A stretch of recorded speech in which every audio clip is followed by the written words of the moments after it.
आज आपण पाहत आहोत फीज मॅनेजमेंट.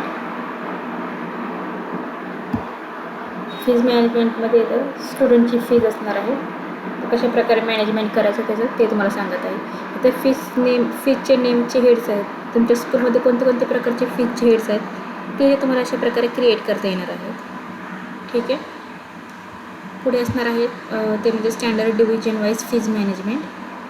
याच्यामध्ये काय असणार आहे, आता समजा फॉर एक्झाम्पल तुम्हाला आपलं एज्युकेशन इयर 25-26साठी चालू झालेलं आहे, पण मागच्या वर्षाची 24-25ची जी काही फी असणार आहे ती यावर्षी लागू होत नाही, ती वाढत असते.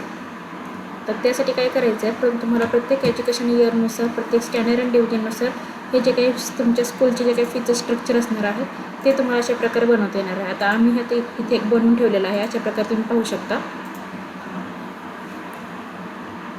आणि पुढे जे आहेत ते म्हणजे आता हे जे बनवलेलं आहे आपण ते इयत्ता 5वी डिव्हिजन एचं असणार आहे. पुढे आहे स्टुडंट वाईज फीज मॅनेजमेंट. आता हे कशासाठी आहे, आता एखाद्या विद्यार्थ्याचं जर RT मधून एज्युकेशन झालेलं असेल तर आता इथं आपण जे फीजचं स्ट्रक्चर बनवलेलं आहे ते RT वाल्यांना लागू होत नाही. त्याच्यामध्ये खूप कमी त्यांची एकतर फीज असते. तर तो काय करायचा, इंडिव्हिज्युअल विद्यार्थी आपल्या कॅटलॉगमधून सिलेक्ट करून त्याचं education year standard division wise आपल्याला फीज स्ट्रक्चर इथं तो क्रिएट करता येणार आहे. याच्या पुढे जाऊन पुढे आहे पेंडिंग फीज. तर पेंडिंग फीजचं कसं असणार आहे, आता एखाद्या विद्यार्थ्याची जी मागच्या वर्षाची पेंडिंग फीज जी काय असणार आहे ती काय करायची, ते एकदम मर्ज केली ना की काय करणार आहे, सॉफ्टवेअर चालू वर्षाची फी प्लस मागच्या वर्षाची फी असं कॅल्क्युलेशन करून तुम्हाला software as a pending fee म्हणून दाखवणार आहे. ते कुठे दाखवणार आहे, फीज रजिस्टरमध्ये. इथे आता आपल्याला जो कोणता विद्यार्थी फीज पे करण्यासाठी आलेला आहे तो कॅटलॉगमधून सिलेक्ट करायचा आहे. कॅटलॉगमधून सिलेक्ट करून झाल्याच्या नंतर ना इथे तुम्हाला जो कोणता विद्यार्थी असेल तो कॅटलॉगमधून सिलेक्ट करता येईल. ठीक आहे. आता आपण एक विद्यार्थी घेऊया, सुनील. इथं ओके करायचं आहे.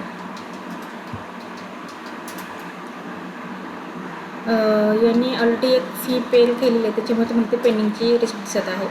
इथं न्यूवरती क्लिक करायचं आहे. ठीक आहे. इथं तुम्ही पाहू शकता टोटल फी दिसत आहे तुम्हाला. इथं पेंडिंग फी दिसत आहे. टोटल फी आणि पेंडिंग फी असं दोन्ही कॅल्क्युलेशन करून पेड फीज दाखवत आहे. बरोबर, टोटल पेड फीज. आता इथं समजा 1400 रुपये आहेत त्याच्याकडे बाकी आहे, तर 1400पैकी तो किती पे करत आहे. ठीक आहे. किंवा 1400 करत असेल किंवा पूर्ण पे करत असेल तर ती जी काही सम अमाऊंट असणार आहे ते आपल्याला टाकता येईल. आणि इथं डेट असणार आहे, तुम्हाला डेट पण इथं टाकता येईल. Name of mode of payment आहे की तुम्हाला जे कोणत्या वेळेने त्यांनी तुम्हाला फी दिलेली आहे ते सिलेक्ट करता येणार आहे, कोणत्या मोडने. इथं स्टुडंटचा रेफरन्स ID नंबर असणार आहे, जो काय असणार आहे ते टाकता येईल. पुढे लेट फी आहे. ठीक आहे. सगळी माहिती भरून झाल्याच्या नंतर तुम्हाला ते सेव्ह करायचं असणार आहे. येस करायचं आहे. ओके. आता इथं तुम्हाला प्रिंट दिसत आहे निघालेली. ठीक आहे. आता ही जी प्रिंट आहे ती इथं विथ डिस्काउंटने पण पाहू शकता आणि विदाउट डिस्काउंटने पाहू शकता. विथ डिस्काउंट कधी पाहू शकता, ज्यावेळेस तुम्ही विद्यार्थ्यांना डिस्काउंट देतात त्यावेळेस. तर आता आपण त्यांना डिस्काउंट दिलेलं नाही आहे, त्यामुळे ही रिसिप्ट आपण विदाउट डिस्काउंट रिसिप्टनुसार पाहणार आहोत. अशा प्रकारे तुम्ही पाहू शकता फीची रिसिप्ट आहे. तर इथून पण तुम्ही जे काही आहे इथं प्रिंट आहे, तुम्ही त्याची रिसिप्टची प्रिंट काढून त्यांना देऊ शकता. ठीक आहे. त्यानंतर पुढे आपण पाहत आहोत ते म्हणजे आता ही जी रिसिप्ट आहे ती आपण 2 पद्धतीने पाहू शकतो. ठीक आहे. एक म्हणजे स्कूल कॉपी असणार आहे आणि दुसरी असणार आहे स्टुडंट कॉपी. अशा प्रकारे चलनचा जमाना तर नाही आहे, तरी पण तुम्ही आपल्या सॉफ्टवेअरमधून चलन पण काढू शकता अशा प्रकारे. ठीक आहे. आता पुढं आहे ते म्हणजे transfer fee to daily cashbook असणार आहे. तर ही जी तुम्ही फी ट्रान्सफर करणार आहे ते कुठे जाणार आहे, डेली कॅशबुकमध्ये अकाउंटिंगमध्ये दिसणार आहे. तर इथे एक डेट असते सर, आफ्टर डेट आणि बिटवीन डेट. इथं आपल्या डेटची काय असणार आहे ते टाकावे लागणार आहे.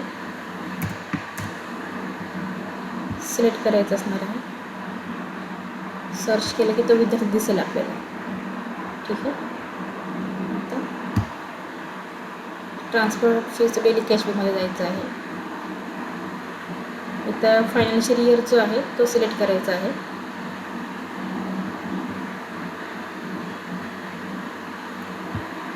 सर्विस जी काय डेट आहे ती टाकता येईल तुम्हाला.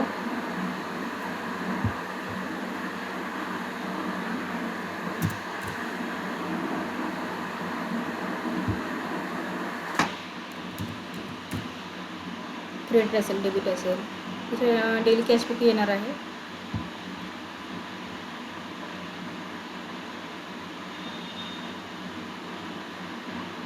इथे काय असणार आहे, स्टुडंटची फी असणार आहे, ती इथं क्रिएट करता येणार आहे आपल्याला काय आहे ते.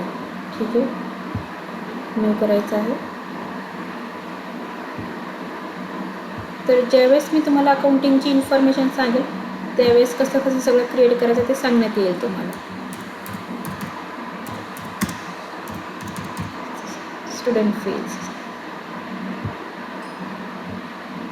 सेव.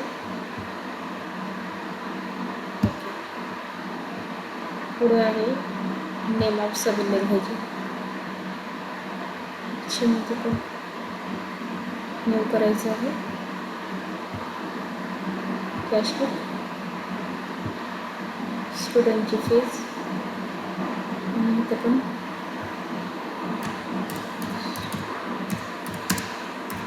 फीज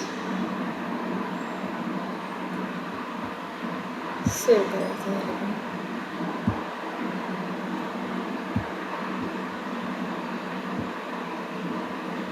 ठीक आहे. स्टुडंटची फीज सगळ्यामध्ये पण स्टुडंटची फीज येणार आहे.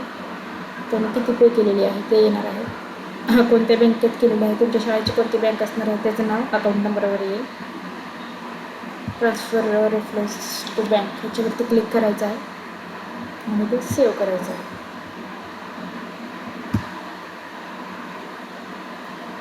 ठीक आहे. ओके. आता पुढे आपण रिपोर्ट पाहूया.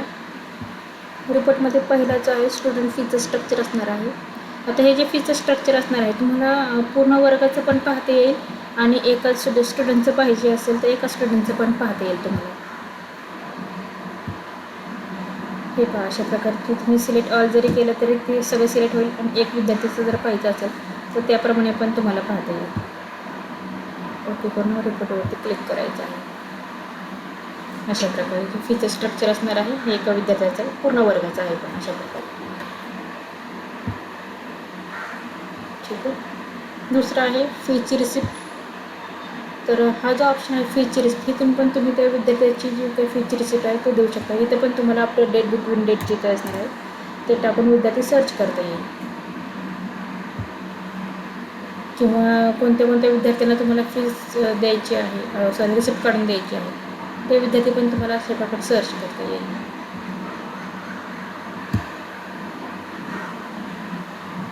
ठीक आहे. तुम्ही पाहू शकता टोटल फी किती आहे, डिस्काउंट दिलेले आहे का, डिस्काउंट म्हणून पेंडिंग फी, पेड फी, अशा प्रकारे तुम्हाला टोटल सगळं दिसेल.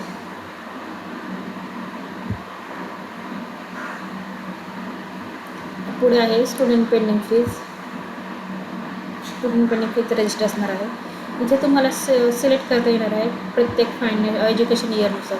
तुम्ही जो एज्युकेशन इयर सिलेक्ट कराल त्यानुसार त्याचे रिपोर्ट्स तुम्हाला पाहायला भेटतील. ऑल रेकॉर्डनुसार पण पाहू शकता आणि तुम्हाला फक्त पेंडिंग फीज पाहिजे असेल तर त्यानुसार पण तुम्हाला त्याचे रिपोर्ट्स पाहता येईल. तुमच्यावर डिपेंड आहे तुम्हाला कसं पाहायचं आहे ते. इथे अपडेट व्हायला थोडा टाईम मिळेल कारण की त्या वर्गामध्ये खूप सारे विद्यार्थी आहेत. 5 मिनिटं थांबूया आपण.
अशा प्रकारे तुम्ही पाहू शकता स्टुडंट पेंडिंग रिपोर्ट जे काय आहे ते.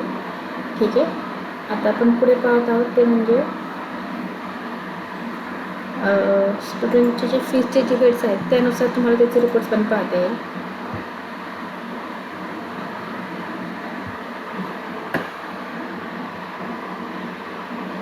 ते स्टँडर्ड सिलेक्ट करायचे आहे तुम्हाला किंवा सिलेक्ट ऑल केलं तरी चालेल. इथं तुम्हाला वेगवेगळे फीजचे जे काही हेड्स असणार आहे ते पाहता येईल. ठीक आहे.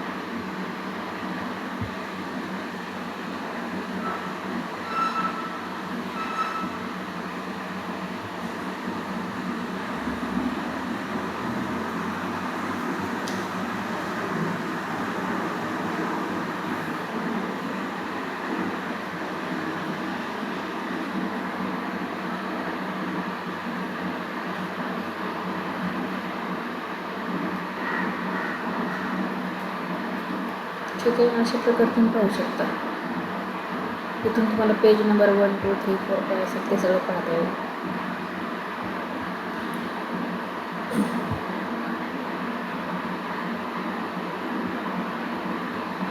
पुढे आहे ते म्हणजे स्टुडंट पेंडिंग फीची नोटीस असणार आहे. जर तुम्हाला कोणत्या विद्यार्थ्यांना नोटीस द्यायची असेल ज्यांनी फी पे केलेली नाही अशा विद्यार्थ्यांना तुम्ही इथून सिलेक्ट करू शकता. आणि ऑल रेकॉर्डनुसार पण तुम्ही पाहू शकता आणि पेंडिंग रेकॉर्डनुसार पण पाहू शकता. तुम्हाला कसा रिपोर्ट द्यायचा आहे त्यांना नोटीस त्याप्रमाणे तुम्ही देऊ शकता त्यांना. तुम्ही वन टाईममध्ये सिलेक्ट ऑल डिव्हिजन पण करू शकता किंवा एक डिव्हिजन असेल त्याप्रमाणे पण तुम्ही सिलेक्ट करू शकता. अशा प्रकारे ती नोटीस निघेल. अशी प्रिंट काढून तुम्ही त्या विद्यार्थ्यांना देऊ शकता. पुढे आहे फीचर रजिस्टर असणार आहे. फीचर रजिस्टरमध्ये इथे तुम्ही जो एज्युकेशन इयर सिलेक्ट कराल त्यानुसार त्याचे रिपोर्ट्स तुम्हाला पाहायला भेटेल. अशा प्रकारे किंवा 25-26 पाहूया आपण.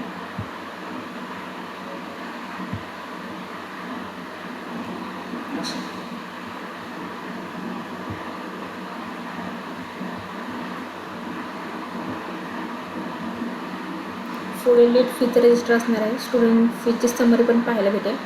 इथं स्टुडंटची जी ट्रान्सफर फीज डेली कॅशबुकमध्ये आपण ट्रान्सफर केलेली आहे रेकॉर्ड नसेल त्याचे रिपोर्ट पण तुम्हाला इथं पाहता येईल. जो तुम्ही सिलेक्ट कराल इयर त्यानुसार पाहायला भेटेल तुम्हाला ते रजिस्टर. अशा प्रकारे तुम्ही पाहू शकता.